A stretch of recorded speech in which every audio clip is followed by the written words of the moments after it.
நமது அதிபன் தொலைக்காட்சியை பார்வை இட்டமைக்கு மிக்க நன்றி.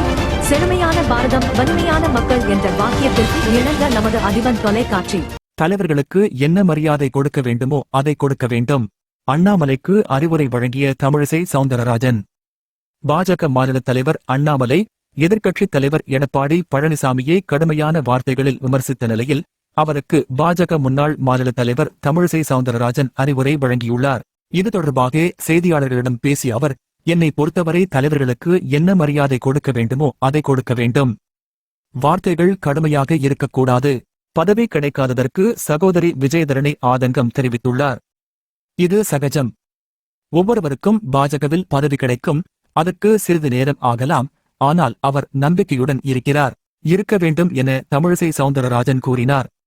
லடாக்கில் 5 புதிய மாவட்டங்கள் உருவாக்கப்படும் என மத்திய உள்துறை அமைச்சர் அமித்ஷா அறிவிப்பு. லடாக்கில் 5 புதிய மாவட்டங்கள் உருவாக்கப்படும் என மத்திய உள்துறை அமைச்சர் அமித்ஷா தெரிவித்துள்ளார்.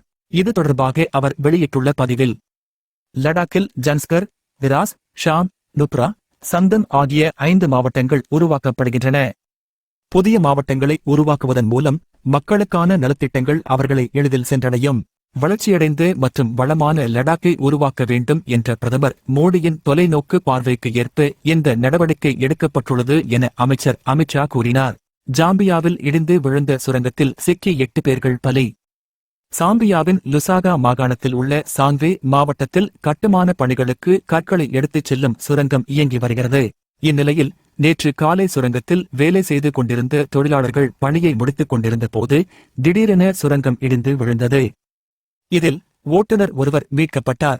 அவர் இடிபாடுகளில் இருந்து ஓரளவு மீட்கப்பட்டதாகவும் பலர் உள்ளே சிக்கியிருப்பதாகவும் கூறினார். மேலும் அவர்களை மீட்குமாறு போலீசாருக்கு தகவல் கொடுத்துள்ளார். இந்நிலையில் மீட்புக் குழுவினர் 8 பேரின் உடல்களை மீட்டனர்.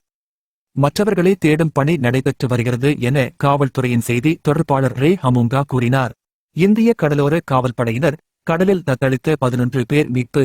கொல்கத்தாவில் இருந்து போர்ட் பிளேர் நோக்கிச் சென்று கொண்டிருந்த போது சாகர் தீவில் தெற்கே 90 கடல் மைல் தொலைவில் சரக்கு கப்பல் மூழ்கியதாக தெரிவிக்கப்பட்டது. இந்த தகவல் சென்னை கடல்சார் தேடல் மற்றும் மீட்பு ஒருங்கிணைப்பு மையத்திற்கு கிடைத்தது. கொல்கத்தாவில் உள்ள ஐசிஜியின் பிராந்திய தலைமையகம் உடனடியாக 2 ஐசிஜி கப்பல்களையும் ஒரு டோர்னியர் விமானத்தையும் அந்த இடத்திற்கு அனுப்பியது. டோர்னியர் விமானத்தின் வழிகாட்டுதலுடன் ஐசிஜி கப்பல் சம்பவ இடத்தை அடைந்தது. பின்னர் கடலில் தத்தளித்த 11 பேர் மீட்கப்பட்டனர். கொல்லம் எம்எல்ஏ மற்றும் நடிகர் முகேஷ் உள்ளிட்ட 4 நடிகர்கள் மீது கேரள நடிகை ஒருவர் பாலியல் புகார் கூறியுள்ளார். கேரளாவில் தற்போது பல நடிகைகள் பாலியல் குற்றச்சாட்டுகளை எதிர்கொண்டு வருகின்றனர்.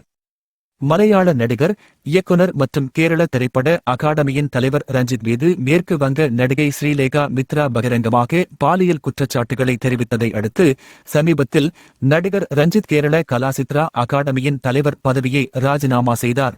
இந்நிலையில் கொல்லம் எம்எல்ஏ, நடிகர் முகேஷ் உள்ளிட்ட 4 நடிகர்கள் மீது கேரள நடிகை ஒருவர் பாலியல் புகார் கூறியுள்ளார்.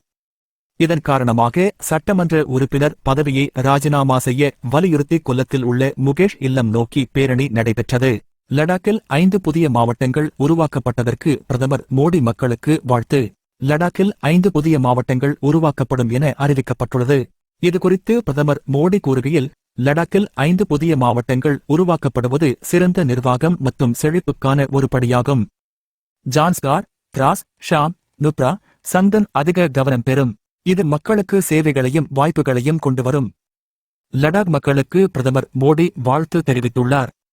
அனைத்து விதமான உள்ளூர் மற்றும் உலக செய்திகளுக்கு நமது www.adibantv.com என்ற இணையதளத்தை பார்வையிடவும்.